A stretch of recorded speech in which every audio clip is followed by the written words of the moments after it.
विशेष राज्य के दर्जे के लिए पूरे बिहार में रैली, फिर केंद्र सरकार को पत्र लिखना, यहां तक कि कैबिनेट में प्रस्ताव कर देना। और अब नीतीश कुमार जब ठीक 1 फरवरी को केंद्र सरकार बजट पास करने वाली है तो अपने विशेष राज्य के दर्जे की मांग से पीछे हट गए हैं। और इसके बदले में नीतीश कुमार ने बकायदा क्या मांगे रखी है और विपक्ष अब इस पर क्या कुछ कह रही है, आपको पूरी कहानी बताएंगे। उससे पहले औपचारिकता के लिए बता दूं कि मेरा नाम है हिमांशु कुमार और आप देख रहे हैं जनता जंक्शन। ये विडंबना कहिए कि जब जब नीतीश कुमार की पार्टी बीजेपी से अलग होती है तब तब उनको जो है विशेष राज्य के दर्जे की मांग की बात याद आती है। 2007 से 2010 से 13 के बीच में नीतीश कुमार ने इसी बिहार राज्य के दर्जे की मांग को लेकर पूरे बिहार का दौरा किया था। इसके बाद 2017 में बकायदा केंद्र सरकार को पत्र लिखा, 2021 में बकायदा यह मांग फिर से दोहराई और 2023 में तो गजब हो गया। 2023 में नीतीश कुमार ने बकायदा कैबिनेट में प्रस्ताव पास कर दिया कि बिहार जैसे राज्य के लिए विशेष राज्य के दर्जे की बहुत जरूरत है, लेकिन केंद्र सरकार जो है वो बार बार इंकार करती रही। लेकिन इस बार जो बिहार की तरफ से प्रस्ताव भेजा गया है केंद्र सरकार को, उसमें विशेष राज्य के दर्जे की मांग ही नहीं है।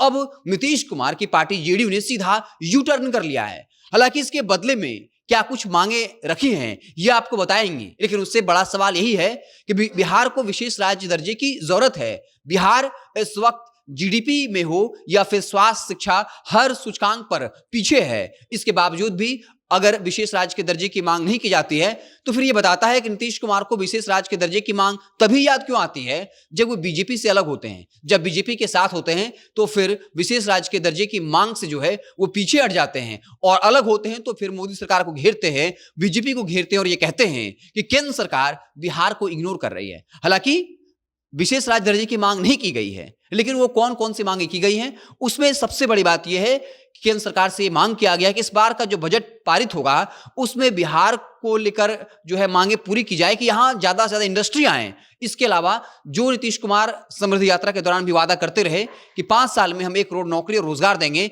इस मसले को लेकर नीतीश कुमार ने केंद्र सरकार से मांग की है कि इस तरह की व्यवस्था की जाए कि बिहार के लोगों को 5 साल में 1 करोड़ नौकरी या फिर रोजगार मिले। रोजगार मिलने का मतलब है कि पूरे देश की जो बड़ी बड़ी कंपनियां हैं वो बिहार में भी आकर इन्वेस्टमेंट करें। तो आपको एक कर बताते हैं कि आखिर नीतीश सरकार ने केंद्र सरकार से क्या क्या मांग की है। सबसे बड़ी बात, पहली मांग की आधुनिक खेती और इंडस्ट्री की मांग।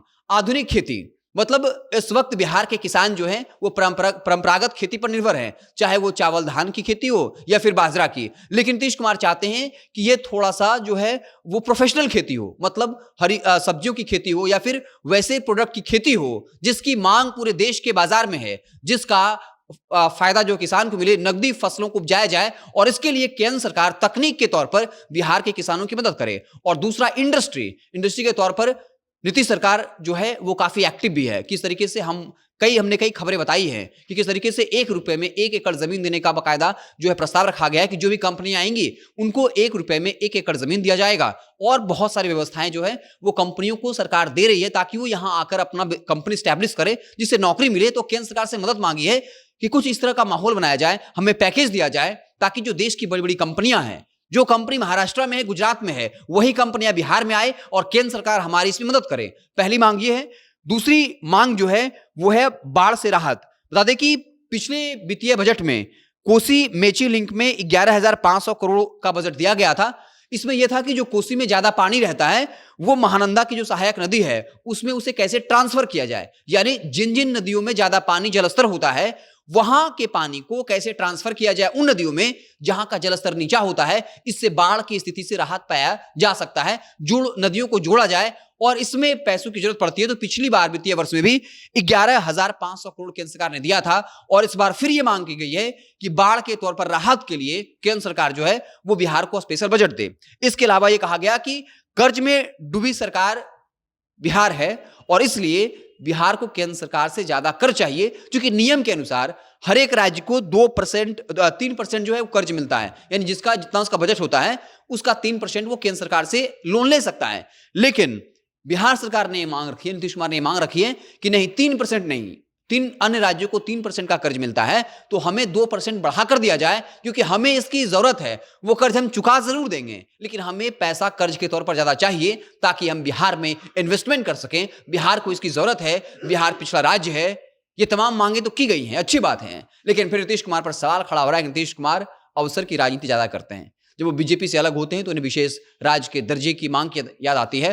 और तब वो जो तथ्य, जो तर्क और जो दलील देते हैं वो बड़ा सुहावना लगता है। नीतीश कुमार जो कह रहे हैं वो बिल्कुल सही कह रहे हैं, लेकिन अफसोस की बात है जब इस वक्त वो बीजेपी के साथ हैं, एनडीए की सरकार बिहार के सांसदों की वजह से टिकी हुई है, जेडीयू की वजह से टिकी हुई है, ये उस वक्त ये दौर है जब नीतीश कुमार को पूरी मजबूती के साथ विशेष राज्य के दर्जे की मांग करनी चाहिए थी, लेकिन उस तरीके से तल्ख अंदाज में सिर्फ मदद मांगी गई है, गुहार लगाया गया है, थोड़ा बहुत स्पेशल पैसा मांगा, स्पेशल पैकेज की भी बात नहीं की गई कि अगर बिहार पिछड़ा राज्य है, देश के अन्य राज्य अगर हमसे ऊपर हैं तो हम पर विशेष ध्यान दिया जाए। इसको लेकर भी कुछ खास नहीं कहा गया है, सिर्फ ये कहा गया है कि भाई बाढ़ परियोजना के लिए हमें कुछ अतिरिक्त पैसे दिए जाएं, कैसे यहाँ इंडस्ट्री आई इस मामले में मदद की जाए, और हमें जो हर राज्य को 3% का टैक्स कर्ज लेने मिलता है बजट के हिसाब से, उसमें 2% बढ़ाकर हमको कर्ज मिले। अब देखना होगा कि ये मांग भी केंद्र सरकार मानती है नहीं मानती है। आप देखते रहें जनता जंक्शन। बहुत बहुत धन्यवाद।